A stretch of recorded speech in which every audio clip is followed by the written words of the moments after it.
babendi likolo 25 koto abeti kaka boye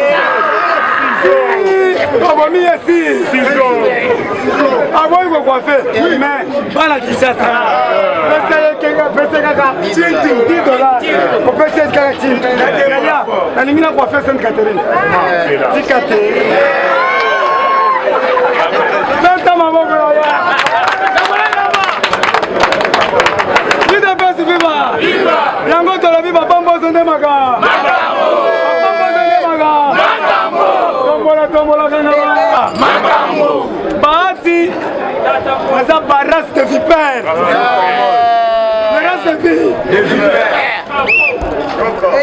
banyoka tous les gens de l'Est baza bademi Dakar mais bato nyonso ayesi bolembisa biso bakobino te tolobi baete bato ayesi bazobenganga makasi batindelanga mbongo bango mpe balobi Gilles biso mpe toza bandande toza na mbongo tolingi tobala bakisa basheri baza moke merci na bao nyonso babengi nga na este lobi papa nyonso azao toidentifie bana na este bato mosusu bazomona lobi nasali mosala nakangaka bato te j'ai des preuves tangibles le preuve palpable alors il faut mosala esalama kongo ezokenda na kobonga yaya état de droit ezokita ntina biso boyoki yango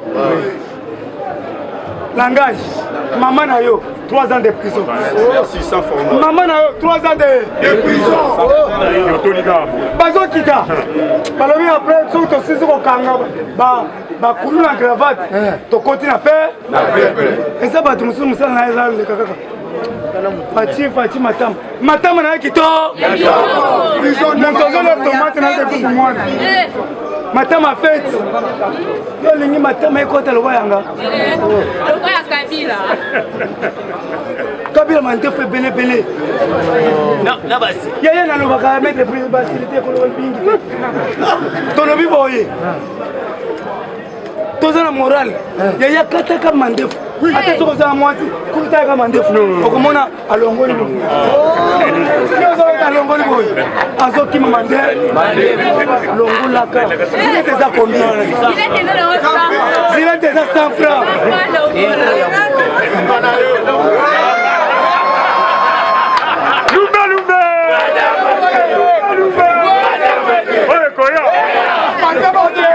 Merci beaucoup Yaya. Awa Soso Fati yé. Poulet Fati. Bota ba komi poulet Fati. Tozo yebisana mu kwantombolo mwa mayi wakanini. Chele biso na prix normal. Tozo na nzala. Kema. Tozo na kema ko dame soso. Tolia kama tembele. Tolia bikala kasa. Soso wana chele biso mikoboso. Chele biso na ta 1000 francs. Na tongo boy, o tena mutalaka. O tumbiye bien. O zumwa pondu ya moto. Na 3 bula fufu, o dame ou damwe. 4 beaufort. Et puis bana Kongo balingaka bongo. Soko moni o teliye soso wana na mesa. 2 beaufort 3. Moi ujana moko aliselo kola mwana ncho. Azoleta yo. Azoleta. Tala ilunga yo kama. Papa moko. Papa yete ozobela. Na bana nike.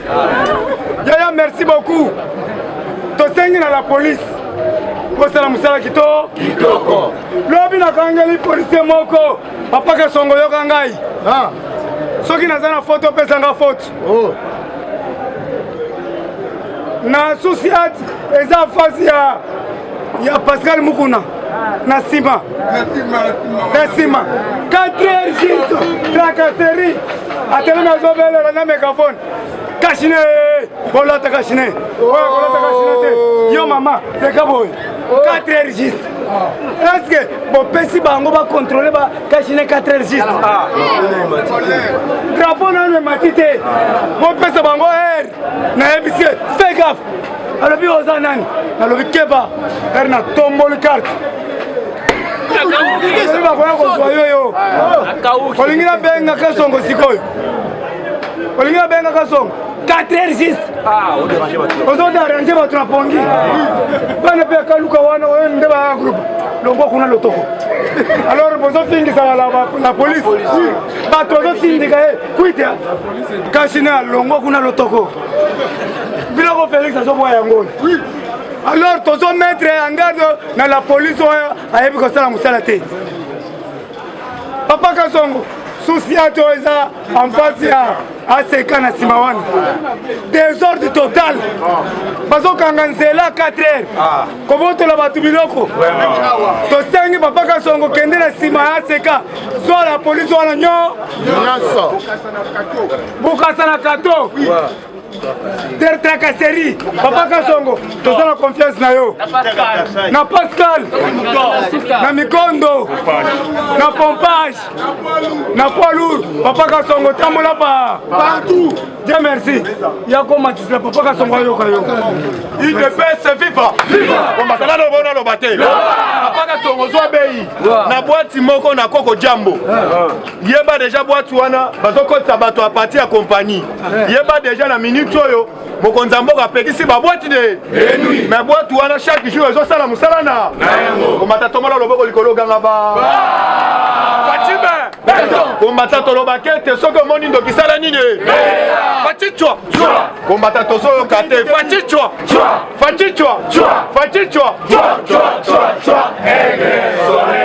merci combattant nayebisaka bino ete Ogise mwana buta azali combattant de lobi tolanie na top Congo a répondre oyo tobengaka Billy Kamba oyo ya INC alobi boye banani balandaka baninga na Genève eza bino oyo eza biso yaya tozoyebisa bango bakotuna ngulu akotuna me bakolela nini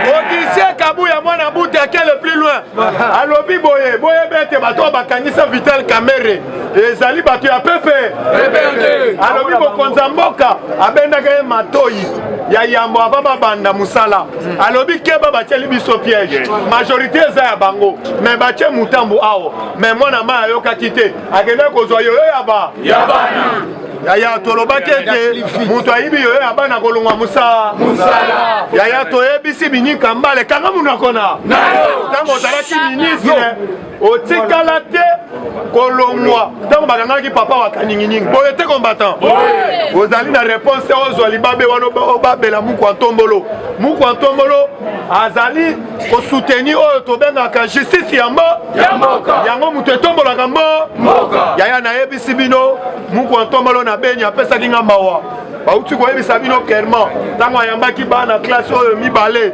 moko babukaki ye luboko yaya bana wana bayebisi ye balobi papa bafardese moso otinda awa baya le plus loin bakenda le plus loin même ya kobeta biso moko ntombolo na ministre alobi ete nasengi enquête balandela bafardese nyonso yaya nantomona yango te bande salema Kabila awa abangisa biso pendant 18 ans mais moko ntombolo ake le plus loin ya kosenga bana mike bolimbisi yaya nazoyebisa yo fo tozala na président lokola lolenge wana nalandi parole ya Museveni alobi nanu namona mokonzi ya boye te oyo azali ouvert na makambo nyonso tozokoopere na ye tête à tête yaya nazoyebisa yo soki ozomona moko ntombolo lokola camarade na yo yeba okokutana na biso na nzela na yaya toyebisaki bino papa Luzolo Bambi abimi na silence yango tobetela papa Luzolo Bambi maboko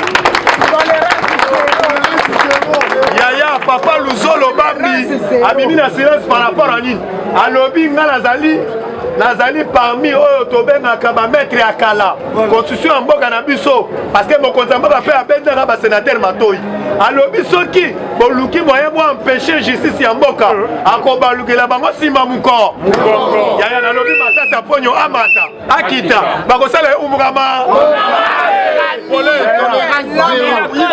nayebisi yo na ministre politique ya combien le banani bazobanga basénateur oyo basénateur te biso population opération toyebi pa tozoyana mabanga yaya nayebisi yo bino milongi nyonso ya basénateur tozopartage yango ndako pa ndako soki omoni kala mingi te tozoyebisa bino bakolinga bayela biso na basite tovote bango même na badepute provincial oyo bazobatela Chatinindo lobi nalandi même badepute provincial bakele plus loin oyo tobengaka Godin Poi apekisi bango bakota mpona kosala oyo tobengi mpona kosala plénière yango toyebisi yo combattant baoyo bakoede mboka oyo ezali yo peuple congolais ozomona badepute wana balati bakazaka te bayeli mpona baintere na bango biso population tolaki bango oyo akomeka kopostile mpe na nani moko ntombolo makambo ya élection na 2023 tokenda na recensement il fallait toyeba naye azali congolais naye azali congolais bayo kodérange mboka na biso epa bamboro il fallait continuer attention na bamboro yaya moko ntombolo azali aigle tolobaka fatia ayokaka basi na ye ale fatia ayokaka peuple na ye yaya nayebisi bino tozotelemela Denis Sesanga parce que papa Mbosso olobi adevoilaki papa Mbosso qui est le plus loin il y a qu'à saisir même procureur ya cour constitutionnelle accueilli parce que alobi boy moyen tokende vacances ezate pour na état de siège pour toluka moyen to poussaka moi mikolo mais Denis Sesanga azotelema alobi pas de question beaucoup plus faut tokende vacances yaya yango toyebisi Denis Sesanga ke bayebatamika na nsima ensemble toyebi moto azali na nsima na bango ezali Moïse Katumbi moto atina bango na bamanevre wana papa Mbosso alobi pas question parce que nazo eso papa Mbosso azotravaille na idée ya Mukishi loi moko baototindele na Sénat po ete alekisa loi wana papa Mbosso alobi nga mpe na vandele yango ande makambo bino natindaki bino bosala na kati ya po bolongola humilité oyo tobengi ya ndeko batata ponyo bosali yango te botindela nga loi oyo nga mpe papa Mbosso navandelaka yango te nasali nini yaya vandela yango baloi nyonso ya basénateur tosengi papa Mbosso vandela yango ande yaya mikolo oyo biso na bango biso mikolo oyo na bango méchant tolobi ete Mukwa Ntombolo azali Cassandre tosengi tous les Congolais bali na droit ya kotika Mukwa Ntombolo na loboko ya Nzambe bomonaki lobi alobi ete bisika oyo nakomaki te mais tobiso na ndeko na nga kamere totikala kokoma te mais lelo ngai nakomi awa a reconnaître oyo tobengi Vital Kamerhe ateki muyibi na ye mais alobi oyo ndeko tokoma na ye awa te mais tozomona soi-disant secrétaire général moko azotelema ete alobi ete ezali oyo tobengi charnement ezali kaka bandeko ya UDPS bango bakangisi Kamerhe tant Kamerhe na ndoko eliaka bango budiso tu pese biso na bango tozalaki yaya yango toyebisi Bini Kambale yango nasepeli na Bodo Mayo ayebisi ye boye oke mbangu okoki kokende boye te eloko esalaka parti politique ezali baya baministre bazozwa mbongo ezozonga na kese mais lelo ozolobisa biso tolungwa mais ye obongisi nini alobi ayebisi Bini Kambale bisika ozali biso tokolungwa te papa Gabe Lulenu aza ministre alunga bisika azali azolia mwa kwanga na ye na mbongo moto ayiba ti lelo baverité eyebana te papa nayoyebisa yo bolandi Kamera utoti na don na Goma mais mbongo ya leta ayibi azongisa na justice azozongisa te azozwa mbongo azotina yango aotina don na kati ya Goma yaya na koyebisa yo bisika ozali zala calme ezali ba distraction oyo elingi ezwa biso na yo merci combattant betela koda maboko beta maboko UDPS viva Teresa la sema bino ya basi tozosala baventure te parce que bazoya komona yango baventure te yaka na mwana na yo awa tokozomona motu te tozosala mosala bakende awando tindela biso cinki eza chance mokili mobimba azosepela UDPS viva pesa viva elonga puisque awa il faut comprendre ce que politique papa Etienne Tshisekedi wa Mulumba abanda koyebisa biso awa il ne faut pas avoir beaucoup d'agitations dans la politique. Beauté combattant. Donc, dans la politique, il faut avoir beaucoup de nerfs solides. Alors, Teresa Kitoko, Makamba Sénat, Okoyo Kandenge Tobeti Ango Dada. IDPS viva! IDPS viva! IDPS viva! Viva! Tshisekedi super national, Félix le président de la République. Bonjour Lissoussou. Fatibé. Kishibe. Le président de l'Union africaine, le président de l'Union sacrée, le président le plus costaud du monde, le président le plus géant du monde,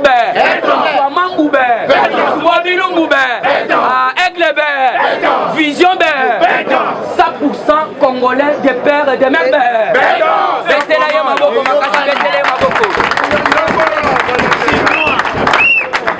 Yaya omoni ndenge tozozongisa baslogan mige yo tikali noka boye mitali yo ande déjà kuna na présidence en tout cas botika beton te na présidence botika te Miss Nabiso eza braqué na parlement de Boussafort. Papa wana bayaya wana batu wana de bagra otobengi union sacrée ya solo ezali ba parlementaire de kozwa agitation te pona makambo bati. Je pense yango nde eza ko préoccuper yo. Mais aba cartouche ya ezali tikana makambo bati puisque date c'est betami. Awa j'ai commis à Papa Jean-Paul Moukolon Koken Chabilobu. IDPS viva. Jean-Paul Moukolon Koken Chabilo. Inde et Pache Donné Kalouba Diboua Diabouakane. Bétalan Maboko Makasi. Associé Mathieu Keba Fati Beton n'est pas n'importe qui. J'ai Zasiko cour cassation na cour après sa verdict toke inde ti na conseil d'état comme matata ba kangaete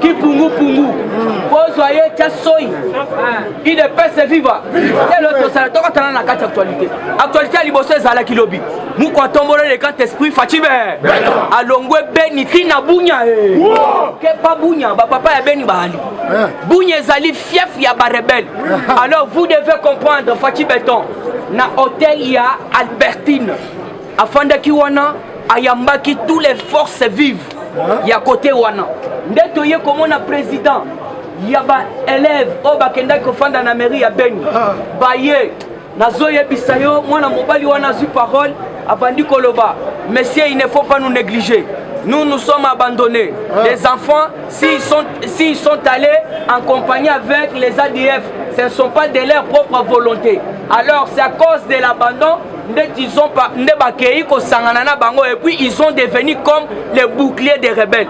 Fatia, arrête, tu veux me faire pleurer. Tu veux me faire pleurer, je n'ai jamais écouté ça. Ça c'est une nouvelle version. On a l'abandon que non, vous allez instrumentaliser. Vous allez intoxiquer pas alors arrêtez. Je ne veux pas pleurer. Béternan Moukatombolo Ozali na président ya Nzambe bolangi te histoire eleki na Goma Mukwatomolo akomi atali alobi je dois voir sikoyo potopoto ebomi ba Congolais IDPS viva donc ça slogan aux actualités IDPS viva Fatibé Mukishibe le grand esprit le président le plus costaud du monde le président le plus géant du monde ba ebisote Kakuta Museveni alinga se mesurer ayeba que naza mulai na été naza mulai amikuti Fati azamulai koleka otobengi Kakuta Museveni betela yena maboko makasi Fati akepotala otobengi potopoto Mukwatombola fukami abeti prière ya 5 minutes Bilili ezali IDPS viva abeti prière à 5 minutes pendant la prière après 1h30 Moula ya ba bénédiction beta raté salinini tous les potopoto tous les volcans tout la mwisi yaza ça sous volcan il faut battre 30 ans pour comprendre le président passé toujours la carte actualité Mukwatombola lobby a sali message après avoir kokutana na bana wana ya classe facha yebisi bango botika boole lisangai ndesiko to comprendre que non ayebisi bango je ne vous abandonnerai jamais na kotika binoté je dois vous protéger toujours na kati actualité message de Félix Antoine Tshisekedi aux forces vives tant que je n'aurai pas réglé ces problèmes d'insécurité, pour moi je n'aurai pas réussi mon mandat de président de la République. Président de la République à l'obi peut-être boyoki bien té. À l'obi ngai soki na résoudre likambo ya benité. Bo benga président ya RDCT. Amen. Tant que je ne dois pas encore régler les problèmes d'insécurité à Beni, pour moi-même Félix nazo mona mandat nanga keno na sali eloko moko te wana zo yebisa bana wana puisque yaya nazo yebisa yo muko tombola linga kit samai soki bolandi ba information lobby tu as failli me faire pleurer azo yebisa mona wana jeune arrête puisque muko tombola za rappel na batu bako sakaye pembeni tout autour ya muko tombolo bana wana ti batelemi na mairie bazo le Félix Akita po ba yebisa bango que nous sommes les enfants abandonnés. Nous sommes les enfants abandonnés, bamoussous bakomi kozwa bango na makasi et pas ba rebelle. Bakoma kaka ko sala o bango balingi donc bakoma ba bouclier. Et puis à quel point lobby les femmes sont devenues lokola neti ba to bengi ba objet nango ya ba prostitution. Donc ceux qui bazui ba ser na bango ba nini na bango donc bango baza na pitié te côté kuna. Alors vous devez comprendre fatia tala lobby tetika yaya. Okoya ko lisangai. Alors na koyebisa yo eloko na kobanda ngo ya liboso gratuité de la mwana nyoso azonga na kati ya classe sikoyo awa bokoyoka toujours na kati actualité Félix Antoine Tshisekedi na otoyebisa bino na Albertine hôtel Albertine. Alors répondant aux questions du président des élèves qui demandait beaucoup la sécurité des enfants abandonnés à Beni nde fati siko atali ya lobby en tout cas awa nga na kotika binote. Je vous ai compris, je ne vous abandonnerai jamais et je dois vous protéger. Fatibé, alors bibotika skobota le langa bomona nde nazo protéger bino. Toujours dans cette actualité, le président de la République démocratique du Congo a annoncé dans quelques jours début de resa.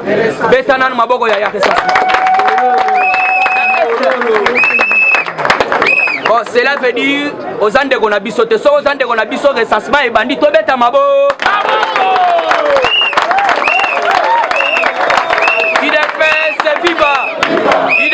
C'est viva. Quand la paix siko côté à Mangolé, tombola, gangaba.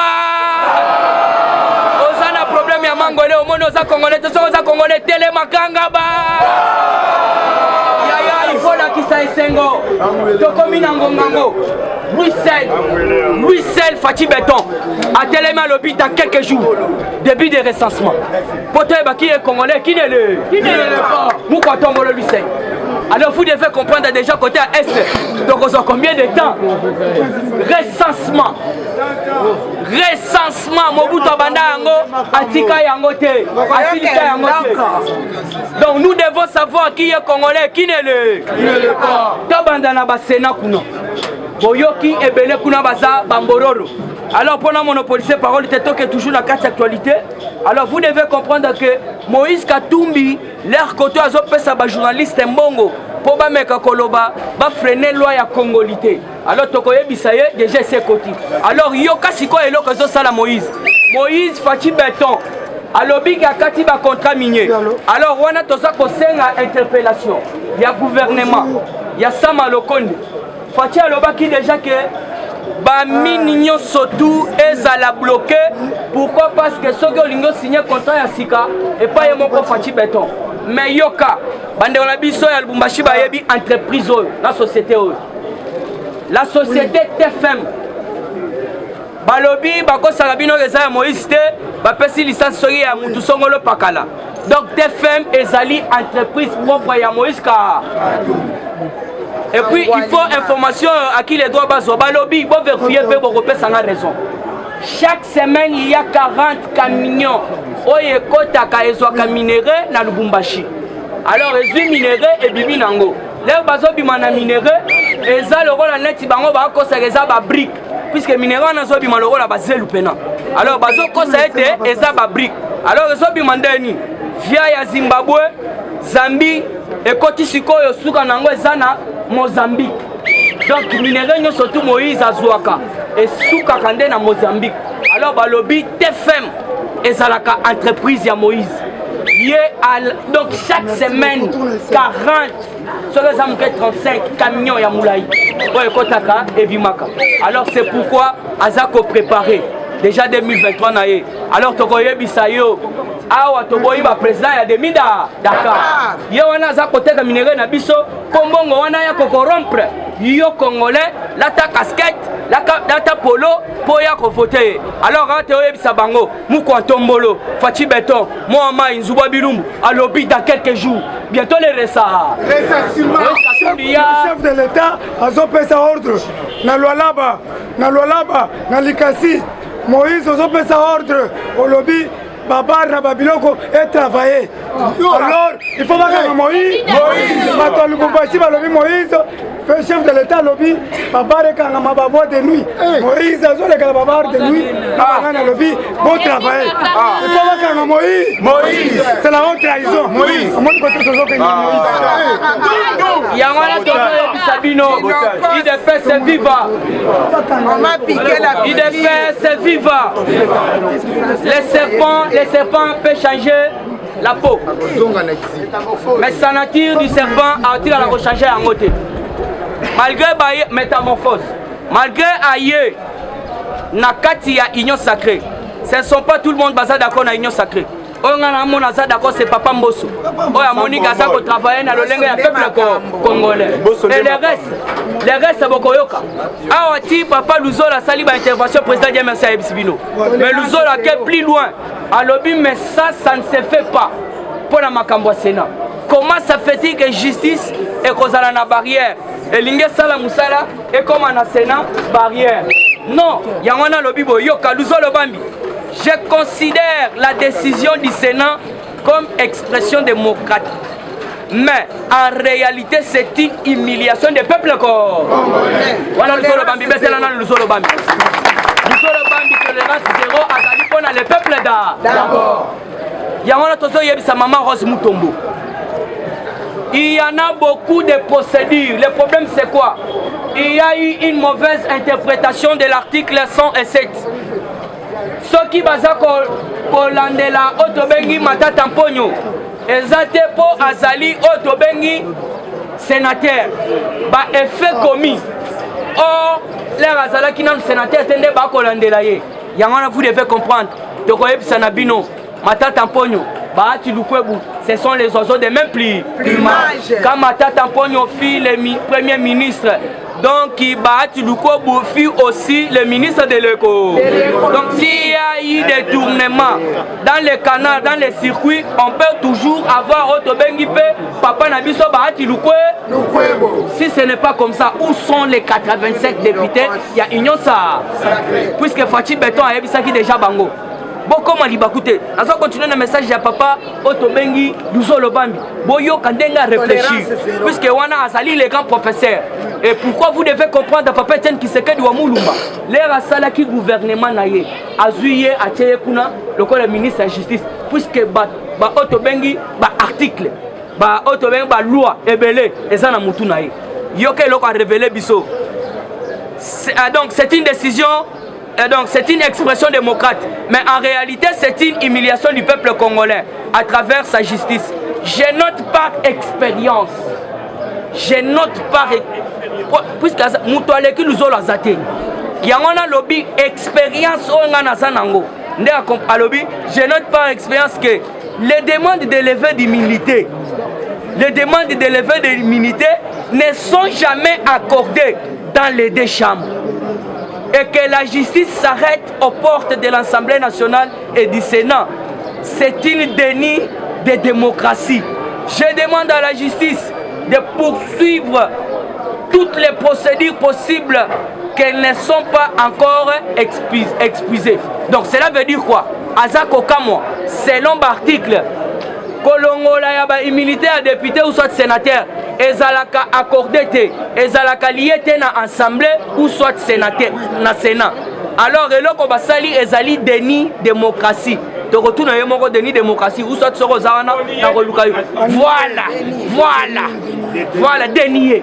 Alors vous devez comprendre papa Luzolo qui est plus dans le lobby ba procédure non surtout facilité na kosenga na justice basala na lombangu peuple congolais a valeur na ye yangana na biso tout au début et comme bitumba il y a papa na biso Jean-Paul Mukolon Kokesha Bilobu na auto bengi papa na biso Dieu donné Kalouba Djibwa Diabwa Kana Saint-Pierre.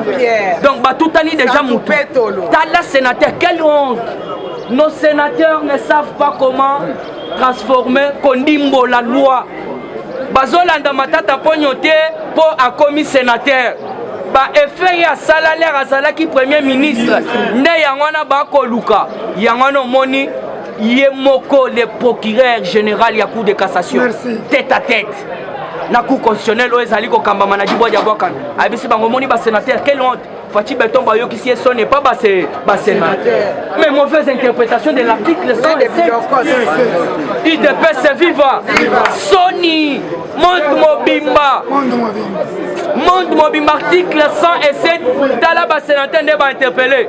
Alors cela veut dire que va mi mine. Yangon na zo yo mais la main pio. Kotombogana nous te tira société civile à Salamas. Mais landa procès.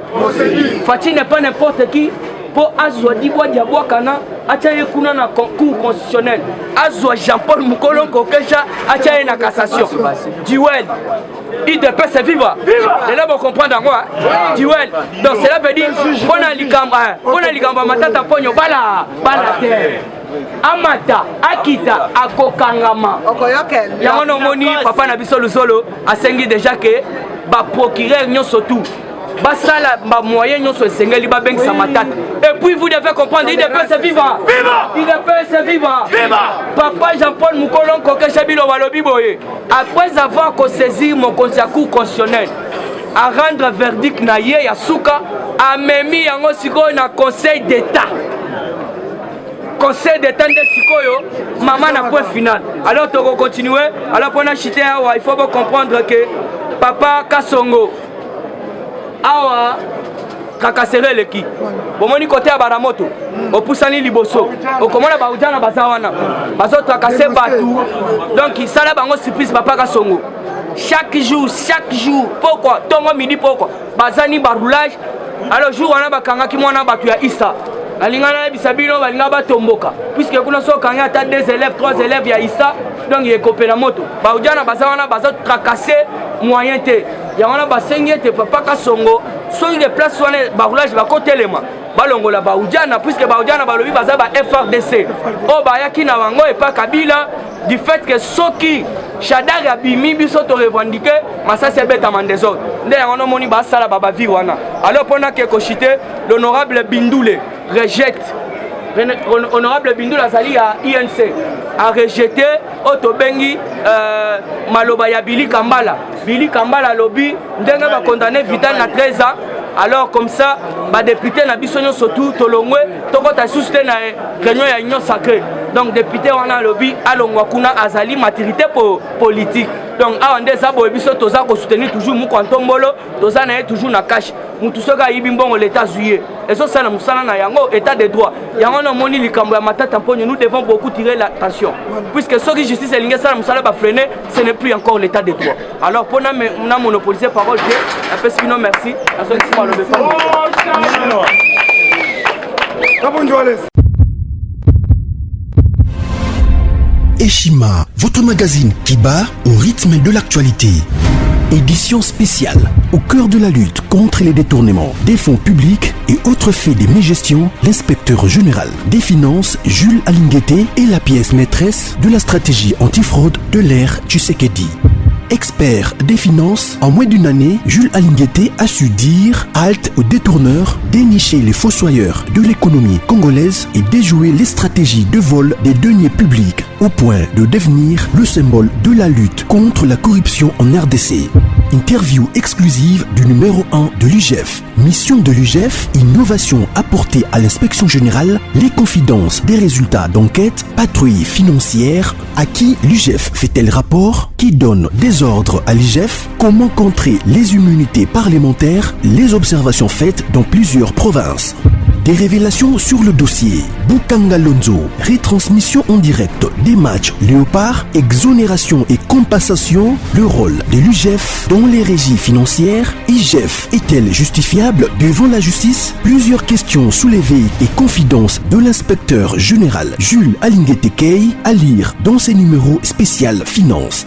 Focus, la direction générale des impôts a réalisé une grande performance en mobilisant 1100 milliards de francs congolais en avril, dépassant largement les 637 milliards de francs congolais leurs assignés grâce à son directeur général Barnabé Mwakadi Mwamba. Bonieme Ecofo-Lucien récompense le mérite de ses agents et cadres dans les buts de continuer à maximiser les recettes. Découverte, ministre de l'Emploi, Travail et Prévoyance sociale, Claudine Ndouzi M. Kembe est plus que déterminée à matérialiser les actions prioritaires de son secteur telles que présentées par le Premier ministre Samalou Kondé devant les élus nationaux. Nation, Dr Jean-Jacques Mbungani Mbanda est médecin expérimenté pour relever les défis sanitaires en RDC. Catastrophe naturelle, Nirangongo, 19 ans après, les larves ont de nouveau coulé. Parité, Antoinette Nsamba, ministre des Mines au cœur de la révolution minière. À lire également interview de Noël Chani, tribune Jean-Pierre Alumba et plusieurs articles d'actualité générale. Retrouvez l'intégralité du magazine Eshima dans les kiosques. Eshima Magazine, un nouveau standard d'information.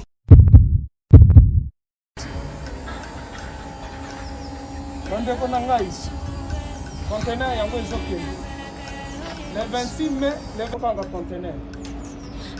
Conteneur chaque mois. Donc, next ekozala le 26 mai. Olingo tinda velo. Mutuka. Lise aussi otangi. Biloko tout, on met ma cannabis. Benga biso, comme ça, toya, so même biloko tout tinda la Congo.